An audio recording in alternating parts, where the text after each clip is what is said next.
At this point, I'm not mad. I'm just disappointed. This was absolute nonsense. This was such a waste of time from start to finish. How is it that last week we had one of the worst, not one of the worst rated Smackdowns in history, and we go on this week to have one that's even worse? What is this nonsense? How do you see the numbers, the viewership, and you continue with the same trend? As a matter of fact, you do even worse this week. What even was this week? This was straight nonsense. This was a waste of time. I am so disappointed. The matches were so boring. The promos were atrocious. There was no redeeming factor of this week's episode of SmackDown. And now, before I completely go into the negatives, there is some positives we have to talk about. Like two positives. The two things I enjoyed were, one, we got a new Women's United States Champion in Chelsea Green, which was pretty cool, I guess. That was that. And two, we got two more matches confirmed for the John Cena Last Time Is Now tournament, which is pretty cool. So the two matches that were confirmed will be next week. We'll be getting main event Jey Uso versus The Miz, as well as LA Knight versus a surprise competitor. Anyhow, those were the two aspects of the show that I enjoyed. Besides that, though, everything else was absolutely nonsense, was absolutely a waste of time, was absolutely atrocious, was absolutely disgraceful. Okay. Basically, the two things I said I enjoyed were probably the two biggest things that happened this episode, that happened this show. Those were the two important things. Besides that, everything else was skippable. This whole show was skippable. And then, I'm not trying to rant this early, but that Jade Cargill in-ring promo, what did she even say? Her entrance was longer than the promo she cut.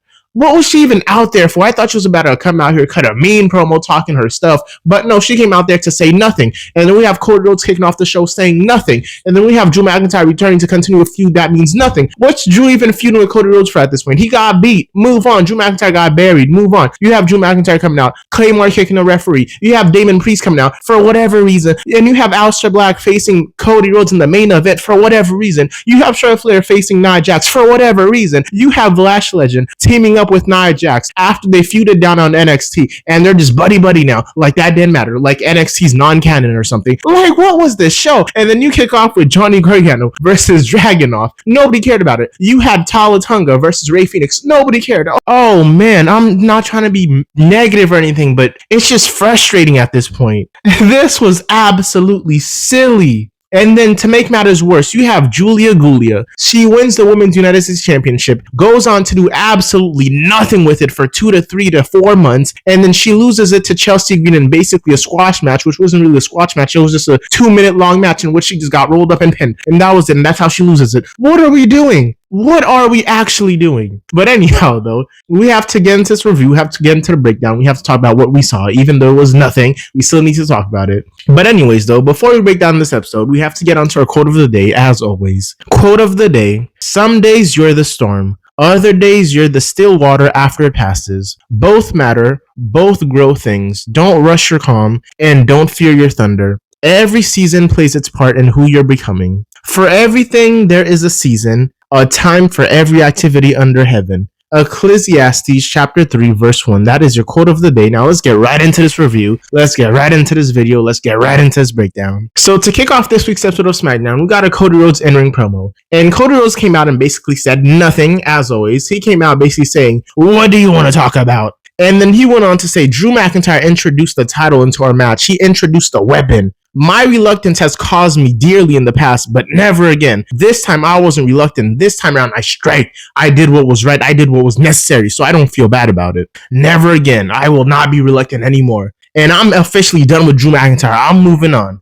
And then that was basically what Cody Rhodes had to say. That was all of what he had to say. And he went on to say that for tonight, he's going to be sitting with the fans. He's going to be singing with the fans. He's going to be enjoying the show with the fans. While he was going on to sit down with the fans, he ended up getting interrupted by none other than Aleister Black. And I'm like, first of all, what are you even doing out here? What did you do to deserve this championship match? Firstly. Secondly, who asked for this? Thirdly, who even believes that Aleister Black has a chance of winning on a random episode of SmackDown? Fourthly, why get rid of Karrion Kross and Scarlett just to give their whole gimmick over to Aleister Black, who's not doing it any justice? Just to give it over to Aleister Black and Zelina Vega, who aren't doing it any justice. It's literally the same gimmick, the same thing they got rid of. They just handed it to someone else, crossing their fingers and praying and hoping that it's going to work out for someone else. You know what? That's a rant for another time. But anyhow, Aleister Black ended up coming out And he didn't really say much of anything. He basically just came out undeservingly just announcing that Cody Rhodes, your nightmare starts now. And that was it. That's all he said. Cody Rhodes, your nightmare starts now. And that was that. That was the challenge that was issued. And like I said, I don't know who asked for this. I didn't. You didn't. I don't know who asked for this, but that's the match we got. And that was our main event. But anyhow, after this, we went on to get our first match of the night, and it was Ilya Dragunov versus Johnny Gargano for the United States Championship Open Challenge match. And this was an alright match, I guess. Not much complaints from me, but also there's not much to say either. This was just a solid match. It was an alright match. It was a match that happened. There's really nothing for me to say, nothing to really analyze. No big spots, in my opinion. Nothing too crazy, nothing too special. Sure, we got maybe 2-3 cool spots here and there, but that was about it. Nothing special. Nothing you'd want to rewatch. Nothing you'd want to go back and reminisce about. It wasn't anything crazy, anything special. At the end of the match, Dragunov ended up hitting the H-bomb finisher to retain his United States Championship, and that was that. And that was the match. Really nothing special, really nothing crazy. That was that. Anyhow, after this, we went on to get our Jade Cargill in-ring promo. And like I said at the beginning of the video, Jade Cargill's entrance was literally longer than the promo she cut. She came out and cut like a 30-second promo, and I promise you, I don't even know what she said. It was so quick. I literally didn't even know what she said. By the time I was trying to make sense of it, she was already on her way walking out of the ring. I'm like, what was that? What was the point of wasting your time on this? And I don't remember what she said, but it was something along the lines of, all the women back there, all the women in the locker room, better watch out. I'm the champion now. And that was that. That was probably what she said. And like, I didn't even know what the essence of the 30-second promo was. Like, what are you trying to say? What are you trying to portray? Why was it even 30 seconds? Why couldn't it be something longer? Why couldn't it be a celebration or something? Like, what are we doing? Why are we wasting people's time like this? It doesn't make sense. But anyhow, after this, we went on to get a backstage segment, an atrocious backstage segment. And why I'm saying it's atrocious is because the outcome of it. Like, the backstage segment itself wasn't bad, but the outcome of it made it absolutely horrendous. So we got a backstage segment between Jade Cargill and B-Fab, as well as Mia Chen. And next week, we're going to get a match where it's going to be Jade Cargill versus B-Fab for the women's championship. And I'm like, what are we doing? Who wants to see this nonsense next week? Who do you think is honestly going to tune in to watch B-Fab versus Jade Cargill for the women's championship? Firstly, nobody believes that B-Fab is going to win this match. Nobody thinks B-Fab is a viable competitor. Secondly, what did B-Fab do to earn or deserve this opportunity, this title shot? And thirdly, most importantly, who cares? Who asked for this? Like, what are we doing? Who's gonna tune in to watch this nonsense? Anyhow, after this, we went on to get our third match of the night, and it was Charlotte Flair versus Nia Jax for whatever odd reason that the creative team could come up with. Not a single soul on this planet Earth asked for this match, so I don't know why it was happening. So, whatever. But anyhow, we did get the match. And for the life of me, I couldn't tell you why this match was so long. It was so boring, and I don't know why it dragged on for so long. This was such a long match. For how boring it was, it did not need to be that long. And like I said, Lash Legend ended up coming out and costing Charlotte Flair the match, and I could not wrap my brain around it while it was happening. I'm like, why is Lash Legend out here? Her and Nia Jax literally had this blood feud down in NXT. They were trying to tear each other apart. They were trying to destroy each other. And now all of a sudden she comes out helping Nia Jax. I'm like, NXT must be non-canon or something. Or are they just like, whatever happens in NXT doesn't matter? Because it should not be like that. NXT should be treated like a big third show, not like whatever happens doesn't matter. You could just call up anybody and they fill in whatever role needs to be filled in. Like, I would much prefer them to bring up the history. Like, oh, Nia Jax and Lash Legend did not get along. They had a big feud in NXT. And now Lash Legend came out to cost Nia Jax the match instead of Charlotte Flair. That would have made more sense. But anyhow, they didn't do that. They just had Lash Legend come out and help Nia Jax win. And we did get an explanation later on in the show. It was a backstage segment. And it really did not matter. You might as well not even have shown it. Nia Jax basically said that, yeah, me and Lash Legend had a big fight. We had a big feud. But I realized how dangerous she is. And I'm also dangerous. So we're just besties now because we're both dangerous. We're big, bad, and dangerous. So we're besties now. And that was that. They're teaming because they're both big, bad, and dangerous. And they're besties now. And that was the explanation. Moving on. Anyhow, after this, we went on to get our two matches for the John Cena Last Time Is Now tournament confirmed. And like I said at the beginning of the video, it will be The Miz versus main event Jey Uso, as well as LA Knight versus a surprise competitor. And we're probably going to be disappointed next week. It's probably not even going to be anything crazy this early. Maybe later on in the tournament, but this early, I don't think it's going to be anybody too shocking. It's probably going to be like, I don't know.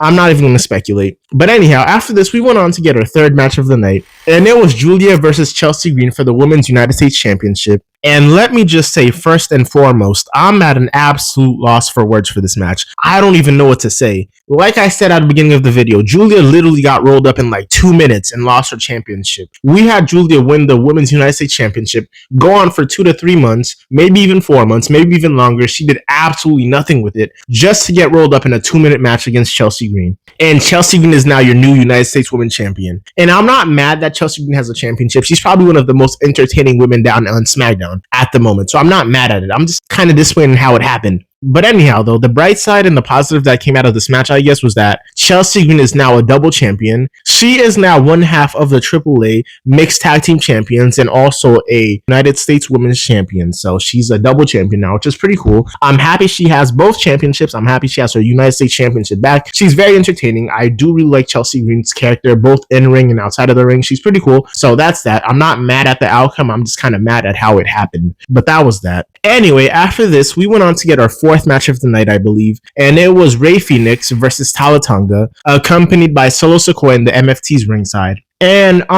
for this match, there's also absolutely nothing to say as well. Tala Tonga ended up beating Rey Fenix cleanly by himself, pretty easily, pretty quickly, with no interference. Then, for whatever reason, big, tall, big, strong, big, and bad Tala Tonga ran away from a measly and supposedly injured Sami Zayn. I'm like, why is a 7-foot tall, almost 8-foot tall human being, pure muscle, maybe 200 to 300 something pounds, running away from an injured Sami Zayn? Did I say he was injured? Because Sami Zayn was injured. Why are you running away from an injured Sami Zayn? And you want me to believe that you're a threat and you're over here running away from Sami Zayn? You had both Solo Sikoa and Tala Tonga out there, and both of these men are running away from an injured Sami Zayn. I'm like, if you don't hit him with a Samoan spike or something, what are we doing? Choke slam this man through an announcer's table or something. What are we doing at this point? But whatever.